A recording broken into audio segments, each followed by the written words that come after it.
CPI-എമ്മിൽ മുസ്ലിങ്ങളുടെ പ്രാതിനിധ്യം കുറവാണ് എന്നാണ് പാർട്ടി കോൺഗ്രസിൻ്റെ വിലയിരുത്തൽ. മുസ്ലിം പ്രാതിനിധ്യം കൂട്ടാൻ വേണ്ടിയിട്ട് ബോധപൂർവമുള്ള പരിശ്രമം വേണം എന്നാണ് പാർട്ടി കോൺഗ്രസ് നിർദ്ദേശിക്കുന്നത്. എന്താണ് CPM മുന്നോട്ട് വെക്കുന്ന ഈ രാഷ്ട്രീയം? അല്ല, ഈ കാര്യം പകൽ പോലെ വ്യക്തമാണല്ലോ. മുസ്ലിങ്ങളെ ന്യൂനപക്ഷങ്ങൾക്ക് ആ പാർട്ടിയിൽ വിലയില്ല.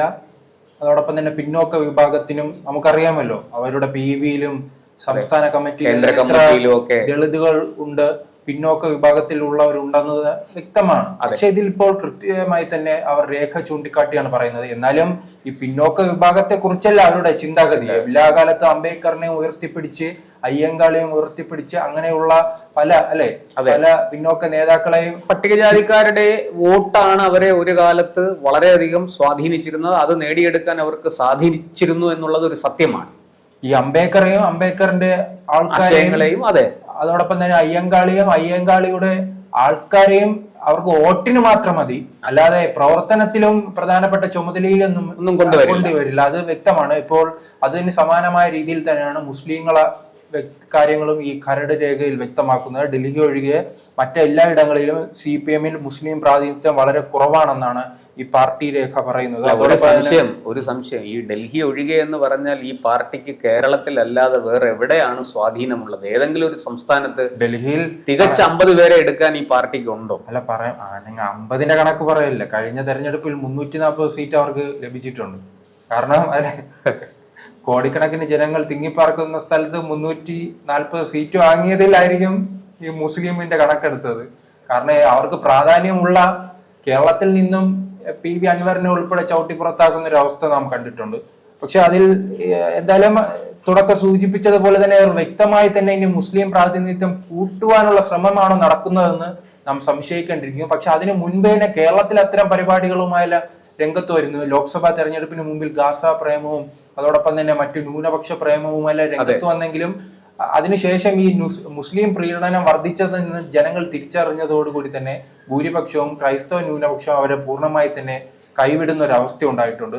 അതോടൊപ്പം തന്നെ അതും പാർട്ടി ഈ രേഖയിൽ സൂചിപ്പിക്കുന്നുണ്ട്. BJPയെ പ്രതിരോധിക്കാൻ ന്യൂനപക്ഷങ്ങളുടെ പിന്തുണ അനിവാര്യമാണെന്ന് പാർട്ടിക്കറിയാം. പക്ഷെ ഈ ന്യൂനപക്ഷങ്ങൾ പാർട്ടിയിലില്ല. ന്യൂനപക്ഷങ്ങളെ സംരക്ഷിക്കണമെന്ന് ഇവർ പറയുമ്പോഴും ന്യൂനപക്ഷങ്ങളെ അവർ ഉൾപ്പെടുത്തുന്നില്ല. അത് കൃത്യമായി തന്നെ അവർ സ്വയം വിമർശനം നടത്തുന്നുണ്ട്. പിന്നീട് ലോക്സഭാ തെരഞ്ഞെടുപ്പ്, 2 ലോക്സഭാ തെരഞ്ഞെടുപ്പിൽ കേരളത്തെ കുറിച്ചാണ് ഇതിൽ പ്രധാനപ്പെട്ട ചർച്ചയുള്ള. ചേട്ടൻ സൂചിപ്പിച്ചതുപോലെ തന്നെ ഇനി ആ കനൽ ഒരു തരി ബാക്കിയുള്ളത് കേരളത്തിൽ മാത്രമാണ്. ബംഗാളിൽ ആ കനൽ ഒരു തരി പൂർണ്ണമായി നശിച്ചു കഴിഞ്ഞു. ത്രിപുരയിലും നശിച്ചു കഴിഞ്ഞു. ത്രിപുരയിൽ ഇപ്പോൾ ഒരു പ്രതിപക്ഷമെങ്കിലും അങ്ങനെ ഒരു ഭാവിയിലെങ്കിൽ അവർക്കൊരു ചാൻസ് എങ്കിലും നമുക്ക് പറയാം. ബംഗാളിലാണെങ്കിൽ അങ്ങനെയുമില്ല. തുടർച്ചയായിട്ട് തന്നെ 0 സീറ്റിലേക്ക് വരുന്നു. ആ സ്ഥലത്തേക്ക് പുതിയൊരു പാർട്ടി ഉദയം ചെയ്തിട്ടുണ്ടല്ലോ, BJP എന്ന പാർട്ടിക്ക് അവിടെ ഒരു സ്പേസും ലഭിച്ചു. ത്രിപുരയിൽ അങ്ങനെയല്ല, BJP അധികാരത്തിലുണ്ട്, അവർക്ക് ചില സീറ്റുകളുണ്ട്. പക്ഷെ ചില രാഷ്ട്രീയ നിരീക്ഷകർ പറയുന്നത് ആ സ്ഥലത്തേക്ക് കോൺഗ്രസിന്റെ കടന്നുവരവ് ഉണ്ടായിട്ടുണ്ടല്ലേ.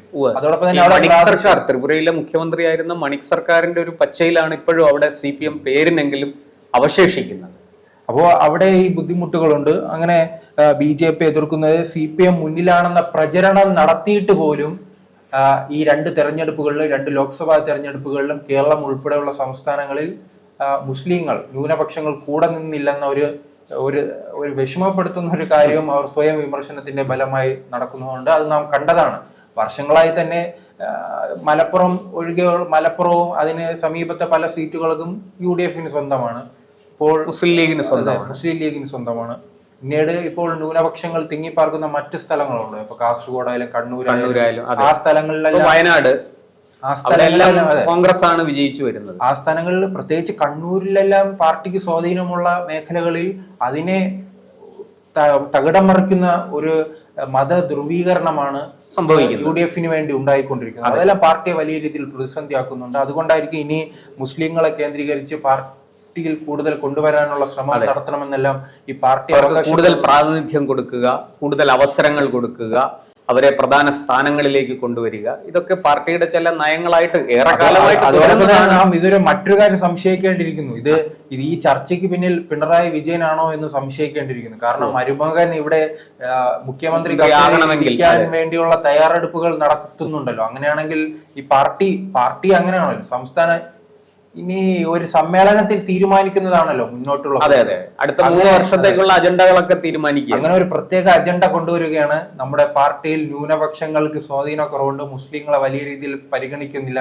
അങ്ങനെയാണെങ്കിൽ ഒരു അവസരം നൽകുമ്പോൾ ഈ ലോട്ടറി അടിക്കാൻ പോകുന്നത് നമ്മുടെ മരുമകനാണോ എന്നും സംശയിക്കേണ്ടിയിരിക്കുന്നു. തീർച്ചയായിട്ടും ആ രീതിയിൽ സംശയിക്കുന്നവരെ കുറ്റം പറയാൻ സാധിക്കില്ല. അത് ഈ സംസ്ഥാന സമ്മേളനം നടന്നപ്പോൾ ഉൾപ്പെടെ അതെ, വലിയ ചർച്ചയായതാണ്. കാരണം പിണറായി വിജയനെയും മരുമകനെയും പിന്തുണയ്ക്കുന്നവർ മാത്രമാണ് സംസ്ഥാന കമ്മിറ്റിയിലും അതോടൊപ്പം തന്നെ സെക്രട്ടേറിയറ്റിലും ഉള്ളത്.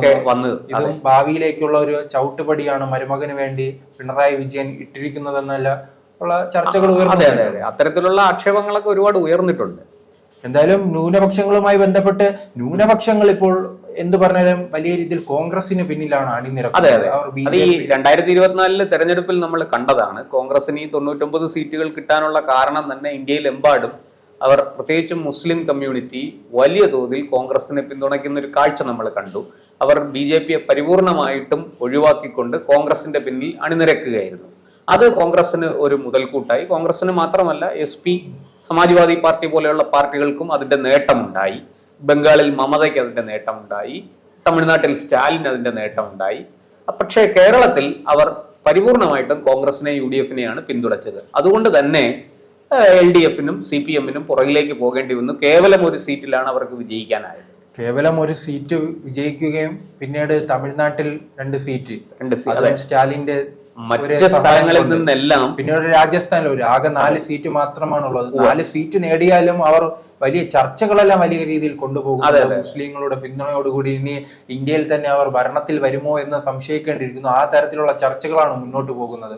മുസ്ലിങ്ങളെ പക്ഷെ വേറൊരു നാം ഒരു കാര്യം ശ്രദ്ധിക്കുക, ഇവർക്ക് അങ്ങനെ ഈ മുസ്ലിങ്ങളെ വോട്ട് ലഭിച്ചില്ലെങ്കിലും മുസ്ലിങ്ങളെ ഇളക്കി വിടാൻ കഴിയുന്നുണ്ട്. അത് എല്ലാ കാലത്തും ചെയ്തിരുന്നു. കാരണം പൗരത്വ ഭേദഗതി വന്നപ്പോഴും ഗാസ പ്രശ്നം വന്നപ്പോഴും ആ രീതിയിൽ വർഗീയമായി ഇളക്കി വിടാനുള്ള വിഷയത്തിലാണെങ്കിലും ഈ വർഗീയമായി വേർതിരിവുകൾ ഉണ്ടാക്കി പ്രത്യേകിച്ച് മുസ്ലിം സമൂഹത്തെ വികാരം കൊള്ളിക്കാനും അവരെ സംഘർഷത്തിലേക്ക് തള്ളിവിടാനും കമ്മ്യൂണിസ്റ്റ് പാർട്ടിക്ക് ഉള്ളതുപോലൊരു കഴിവും മറ്റൊരു പാർട്ടിക്കും ഇല്ല. അതൊരു സത്യം തന്നെയാണ്. അതും ഇത് അത്തരത്തിലുള്ള ചർച്ച ഇതിലുണ്ടോ എന്ന് അറിയില്ല. എങ്ങനെയാണ് ഇതിന്റെ തന്ത്രം മനസ്സിലാക്കണമല്ലോ. തങ്ങൾക്ക് സ്വാധീനമില്ലെങ്കിലും ഈ ഡൽഹിയിൽ ചേട്ടാ ആദ്യം സൂചിപ്പിച്ചതുപോലെ തന്നെ ഡൽഹിയിൽ ഒരു സ്വാധീനമില്ലാത്ത പാർട്ടിയാണ് CPM. പക്ഷെ അവർ അവിടെ നിരന്തരം അല്ലെ ഈ ഇത്തരം വർഗീയ പ്രശ്നങ്ങൾ ഉണ്ടാകുമ്പോൾ മുൻപന്തിയിൽ ഈ പാർട്ടി കാണും. അല്ലെങ്കിൽ ഇവരുടെ മറ്റൊരു ഒരു കക്ഷി കൂടെ ഉണ്ട്, CPML. ഇപ്പോൾ ബീഹാറിൽ വളർന്നു വരുന്ന പാർട്ടി ഉണ്ടല്ലോ, JNU-ൽ അവരുടെ ഐസ ഉൾപ്പെടെയുള്ളവർ JNU-ലെല്ലാം വലിയ വിദ്യാർത്ഥി സംഘടനയാണ് JNU-ൽ പ്രവർത്തിക്കുന്നത്. അത് കന്യാകുമാർ അതിന്റെ ഒരു പ്രൊഡക്റ്റ് കൂടെയായിരുന്നു. ഇപ്പോൾ അദ്ദേഹം രാജിവെച്ച് കോൺഗ്രസിലാണ്. എന്തായാലും ഈ ശ്രീജിത്ത് പറഞ്ഞതുപോലെ CPM ഡൽഹിയിൽ പലപ്പോഴും പല രാഷ്ട്രീയ പ്രതിയോഗികൾ ഇവരെ ആക്ഷേപിക്കുന്ന ഒരു കാര്യം ചൂണ്ടിക്കാട്ടി ആക്ഷേപിക്കാറുണ്ട്.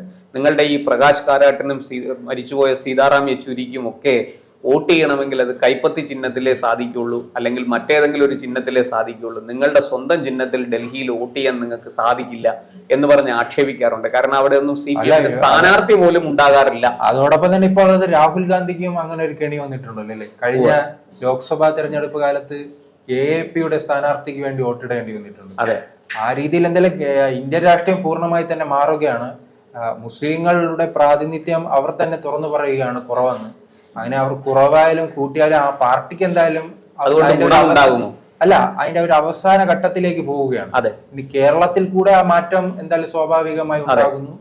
ആ പാർട്ടിയുടെ ഒരു തരി കെടാൻ ബാക്കിയുള്ളത് കേരളത്തിലാണ്. അങ്ങനെ ആ പാർട്ടിയുടെ അസ്തമയത്തിലേക്കാണ് പോകുന്നത്.